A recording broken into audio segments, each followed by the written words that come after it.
আসসালামু আলাইকুম প্রিয় দর্শক, আজকে আমরা শিখব অজু করার তরিকা। অজুতে নিয়ত করা সুন্নত।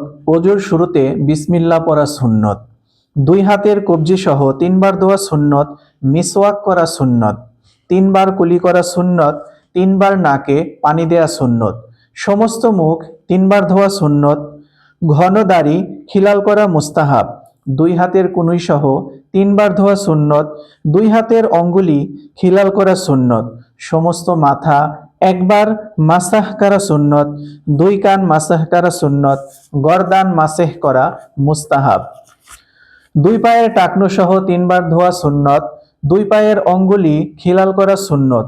অজুর শেষে কালিমায়ে শাহাদাত পড়া মুস্তাহাব। প্রিয় দর্শক, এই সম্পূর্ণ অজুর বিষয়গুলো আগামী ভিডিওতে প্র্যাকটিক্যাল আপনাদেরকে দেখাবো। আশা করছি সেই ভিডিওটিও আপনারা সবাই দেখবেন। আসসালামু আলাইকুম।